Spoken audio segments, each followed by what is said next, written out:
जय हिंद फ्रेंड्स। हम उम्मीद करते हैं इस महामारी में आप लोग सुरक्षित होंगे और अपने परिवार का ध्यान रखते होंगे।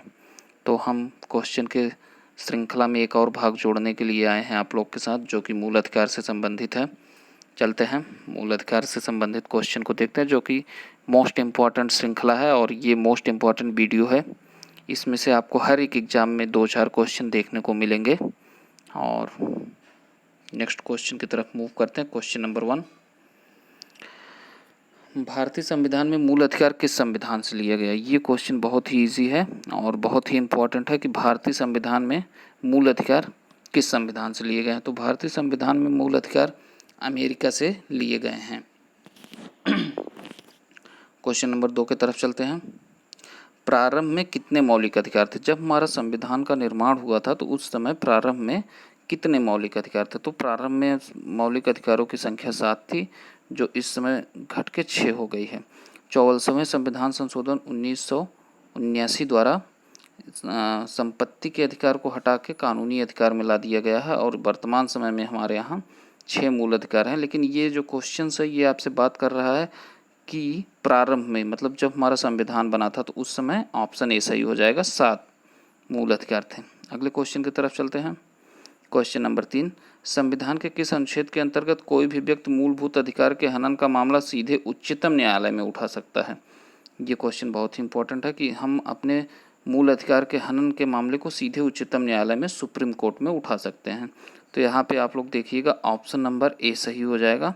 अनुच्छेद 32 की तरह हम लोग अपने मूलभूत अधिकार के हनन को सीधे सुप्रीम कोर्ट में उठा सकते हैं।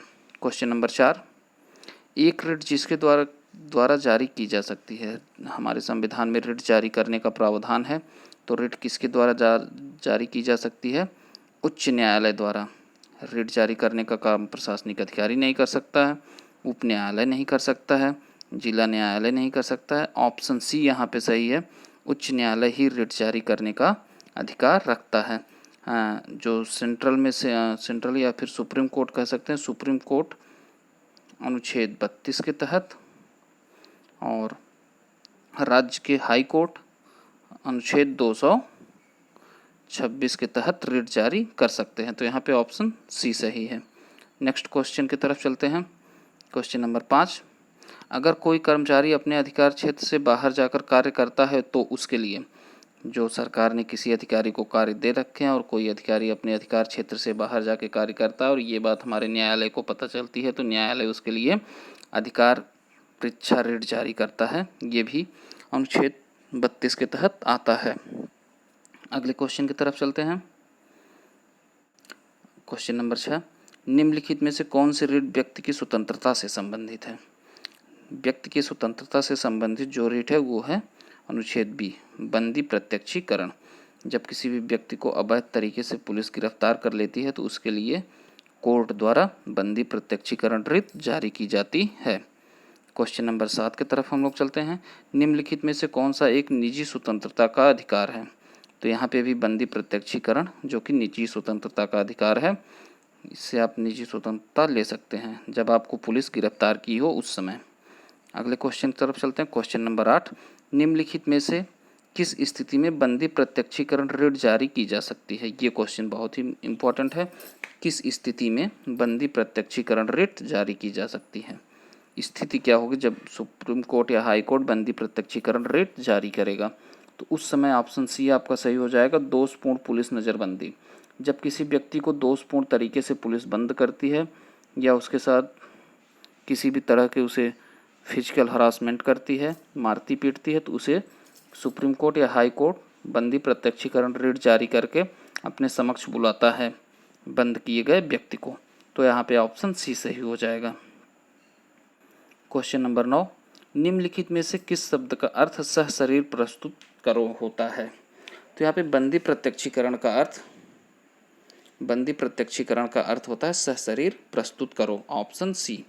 ये कोर्ट किसी भी पुलिस वाले को या फिर पुलिस अधिकारी को ऐसा आदेश देता है कि आपने जिसे बंद किया है उसे शरीर सहित यहाँ पे प्रस्तुत करो कोर्ट में। और अभी आपने अधिकार परीक्षा की बात की तो उसे देखा ही, अनुच्छेद 32 में ये भी है, अगर कोई अधिकारी बाहर अपने अधिकार क्षेत्र से बाहर कार्य करता है तो उसके लिए अधिकार परीक्षा जारी होती है। फिलहाल यहाँ पे आपको क्वेश्चन सी सही है, option number C question number 9 का।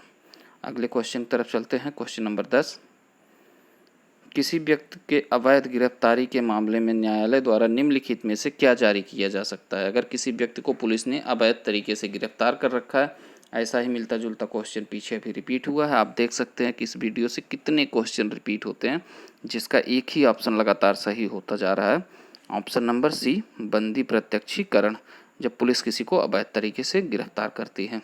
अगले क्वेश्चन की तरफ चलते हैं।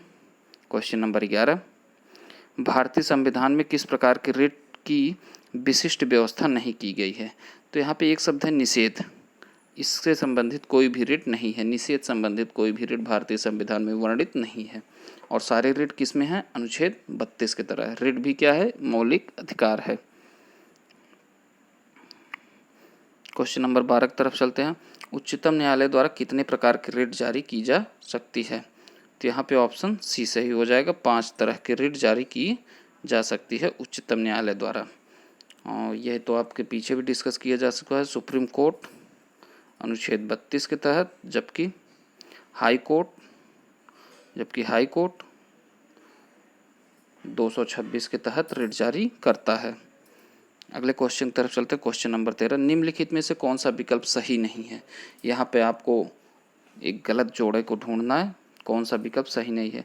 अनुच्छेद 14 में विधि के अनुसार समानता, अनुच्छेद 16 में समान अवसर, अनुच्छेद 17 में उपाधियों का समापन, अनुच्छेद 18 में सैनिक उपाधियों की अनुमति। यहाँ पे आपको देखने को मिलेगा कि ऑप्शन सी सही है। 17 में ऐसा कुछ नहीं कहा गया है कि उपाधियों का समापन होगा, जबकि 17 में ये कहा गया है कि छुआछूत बंद किया जाए। अस्पृश्यता का अंत, जो सही शब्द है वो है अस्पृश्यता का अंत। सैनिकों को उपाधि की अनुमति, ये तो 18 में दिया ही गया है, लेकिन नाम के आगे कोई भी वो व्यक्ति अपना टाइटल लगा सकता है, उपाधि लगा सकता है जो किसी के मेहनत द्वारा अर्जित किया गया हो। जैसे कोई डॉक्टर लगा सकता है, इंजीनियर लगा सकता है, प्रोफेसर लगा सकता है। सैनिक में उपस्थित कोई भी व्यक्ति, जैसे सूबेदार हो गए, कैप्टन हो गए, जनरल हो गए, ये सब व्यक्ति लगा सकते हैं। और कोई साधारण व्यक्ति या आम आदमी जिसे किसी व्यक्ति के द्वारा दिया गया वो नहीं लगा सकता है। जैसे कि पंडित हो गए, सिंह हो गए, कुछ लोग ऐसे होते हैं जो उपाधियों नाम के आगे लगाते हैं, राय बहादुर, सूबेदार, तो ये सब साधारण तरीके से नहीं लगा सकते हैं, जबकि कि कानूनी तरीके से लगाया जा सकता है। आपने इस संबंध में देखा होगा कि सचिन के लिए एक मामला भी बहुत ट्रेंड में था कि सचिन के नाम के